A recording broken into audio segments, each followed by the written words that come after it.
First Prince Benjamin just needs to capture 4 more princes before he can begin his reign of terror. Hello and welcome back to Suck War Central. My name is CJ and I have a confession to make. I half-assed my last chapter review.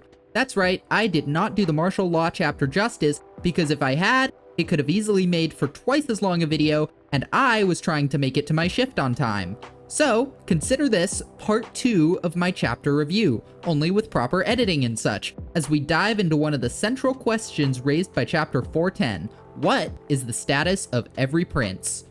Right off the bat, Benjamin says that there are 4 princes to go, and he identifies 2 of them as Zhonglei and Lucerys.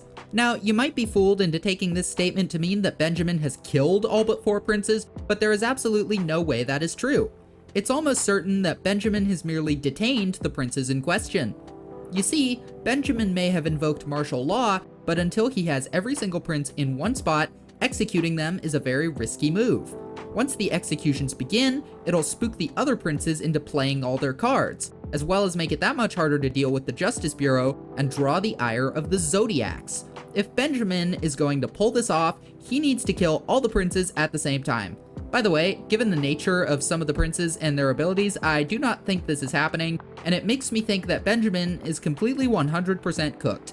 So, because of that, and because of what we know about who Benjamin believes is alive and so on and so forth, we can determine that the number of princes he has detained is 5. With that being said, let's go through them and talk about their statuses. Second Prince Camilla is 100% guaranteed to be detained. For starters, let's make it clear without a shadow of a doubt. Benjamin's words here state that the only upper princes unaccounted for are Zhonglei and Lucerys. That means the other 2 unaccounted for princes have to be among Halkenberg, Kacho, Fugetsu, Miriam, and Wobel, and Camilla is notably not one of those. Now, CJ, you might say, why on earth would you mention Kacho, and doesn't Benjamin think Halkenberg is dead? To both of these, I say, maybe, but we're talking about Camilla right now, and I'll get back to those 2 later. The bottom line is, by this logic, Camilla must be detained, and although this hurts her pride, she should be content to be so. You see, Camilla's counteractive Hatsu is going to make her difficult to summarily execute, even if they have an idea of how it works. Additionally, although she doesn't know it, her best play might be to sit and wait. You see, according to chapter 389, Camilla was able to give her have-not soldiers the same quote-unquote status and rights as the armed forces. This implies she has some sort of military sway. Now, it's not exactly clear what this means, but there is a distinct possibility that if Benjamin and his captain, Balsamilco, were to perish due to some virus-related shenanigans, Camilla might end up being put in charge of the military, seeing as she's the second oldest child and has her own private army with the same status as the public army anyway. If this is indeed the case, then her advisors have almost certainly advised her to do this, and given how last time went, she might actually listen to them this time. That said, they don't actually know that Benjamin is on a timer, so they're probably scheming for a way to get Benjamin killed and transfer power to Camilla, which is very bad for her. Camilla's odds go down significantly when she's the one making the first move, as we saw from her attempt on Benjamin's life. Moving on, third Prince Zhonglei has been confirmed as one of the escapees, and honestly, this guy might have just gone out of the frying pan and into the fire. In Benjamin's clutches, at the very least, Zhonglei doesn't have to worry about execution until Benjamin can secure the rest of the princes or his timer runs out, and I truly believe that securing the rest of the princes is not going to happen. However, he has just absconded to Tier 2, which brings him closer to the hideout of the Heili family. Furthermore, he is likely in hiding with the Jiyu family, who are the targets of 3 freshly powered up Heili members. Even worse, he doesn't know Nen, and his Nen beast doesn't exactly seem like the combative sort. So all things considered, I think Zhonglei is going to get killed by the Heili family rather quickly. At this point, the only hope for Zhonglei is to wait out Benjamin's timer, to have Camilla somehow not assume control of the military after that, and probably to team up with the other princes who are on the run. If he can't manage to clear all 3 of these conditions, then Zhonglei could very well end up being a delicious 50-point meal for Morena's faction. I have no doubt in my mind that 4th Prince Terror Sandwich is relaxing in his quarters without a care in the world. He is completely laser focused on developing his Nen, and I truly do not believe even martial law would snap him out of it.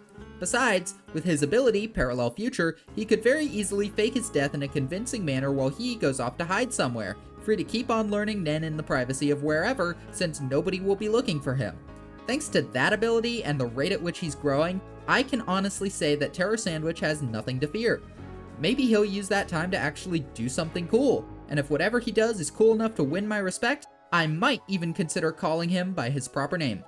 But today is not that day, so let's move on from Terror Sandwich. 5th Prince Tebeppa is honestly in big trouble.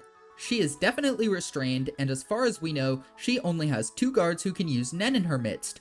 One of them has a non-combative based contract ability, and the other one only learned Nen a few days ago.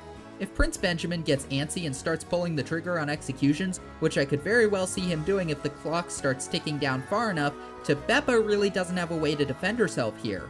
All I could think of is her alliance with Kurapika somehow coming in clutch to save her, but Kurapika probably won't get a chance to help her out. As such, in order to get Tebeppa to a safe place, she has to pull something crazy out of her ass, or someone else has to make a move against the military that she can get in on. But without that, she's looking pretty cooked. Now, as far as 6th Prince Tyson goes, it looks about the same on paper as Tebeppa, but I would say she's actually in a much better position. You see, Tyson has Nen users on her side, sure, but they are a pair of pro hunters. I also can't really see Tyson trying to escape given her nature, so I believe she's going to stay right where she is. If the Royal Army wants to execute her, psh, well, they can try. This dude taught Kurapika how to use Nen, and we all know how insanely formidable Kurapika is. So yeah, I think Tyson is pretty solidly confined for the time being. Now, Lucerus is also missing, and I'm gonna be honest, I think he's dead and his body just hasn't been found. Kaiser, Melody, and Cacho Beast were all planning on killing him the previous night, and given that there's a strong possibility Halkenberg possessed one of Lucerus's guards, they might not have been the only ones gunning for him. This theory is something I'll talk about in the Halkenberg video I'm cooking up for some undefined point in the future, but the TLDR is that this dude right here is probably possessed by one of Halkenberg's men. The main reason I think he's dead, though, is because of Zhonglei. Benjamin was able to confirm that Zhonglei retreated to the Zhiyu hideout. Logically, Lucerus would retreat to the hideout of the Cha'ar, but we got no such confirmation. The one really sinister thought I have about Lucerus is that his corpse is probably inside Fugetsu's tunnel. Now, it's implied other people can't travel through it, but really, does a corpse count as a person? Togashi has already explored that idea during this arc with the Chrollo vs Hisoka fight. I also think it's entirely possible that Fugetsu and co. killed Lucerus and stashed his corpse in the tunnel to hide the evidence, which would really just be so morbid and symbolize a serious corruption for Fug. I mean, this tunnel symbolizes the innocence of childhood. It's the one she and Cacho played in as kids after all. Stashing the corpse of the brother she murdered in there would just... how do I put this in a way that sounds smart and literary? It would go hard as fuck. Oh, and that would also be a very Togashi thing to do. So yeah, sorry to all 7 of the Lucerus fans out there, your boy is probably dead. 9th Prince Halkenberg is also in an interesting situation. Even though Benjamin allegedly thinks he's dead, I believe there's a very compelling possibility that Benjamin has realized he's alive. After all, Balsamikenberg seems to have poisoned Benjamin. It's entirely possible that in the course of that scuffle, Benjamin uncovered the fact that Halkenberg can swap bodies and now suspects he's on the run somewhere. So, as far as the 2 lower-ranked princes Benjamin is still looking for, Hulk could easily be one.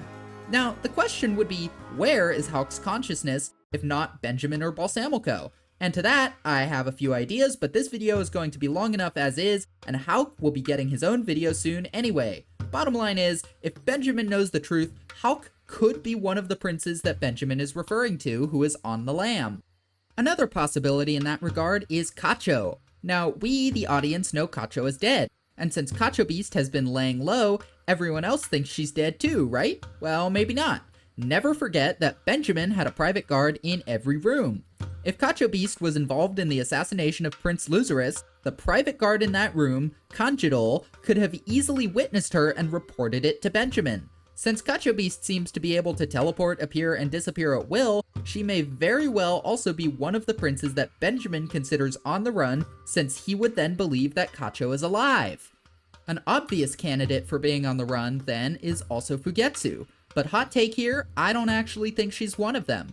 If Fug is on the run, that starts a chase, one that Fug will become exhausted by and eventually lose. Fug's faction should want to avoid starting that chase for as long as possible. Therefore, if Benjamin hasn't started executing princes yet, Fugetsu has no reason to go on the run. It would be, as the saying goes, jumping the gun. Therefore, I'm gonna bet that until she has a pressing need to, Fuke's just gonna chill in wherever she's been confined to after her arrest and dip when things start to look bad. 13th Prince Mariam is, I am convinced, almost certainly one of the princes who is on the run. This boy and his associates are in a pocket dimension.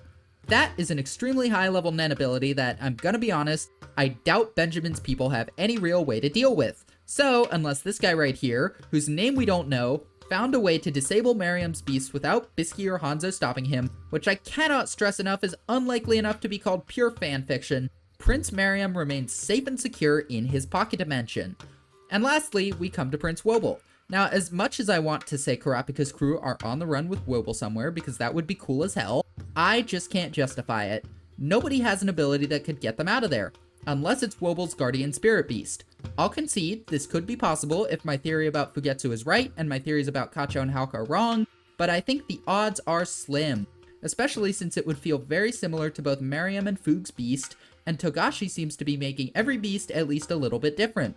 That said, it is possible that Wobble's beast awakened, so we can't just rule it out for certain, but that's speculation, and it's much wilder speculation than any of my ideas for the other princes required. We have no actual reason to believe that of all the things it could possibly be, Wobble's beast has the right ability to get them out of there, much less that it awakened now of all times. So, in all likelihood, Oito and Wobble have been detained. With that being said, I hope you enjoyed this exploration of every prince's status post recent chapter. I plan on doing a chapter roundup sort of video next week, but really had to get this off my chest since it feels like my recent chapter review is incomplete otherwise. In any case, I will see you next week, and I hope you all have a wonderful day.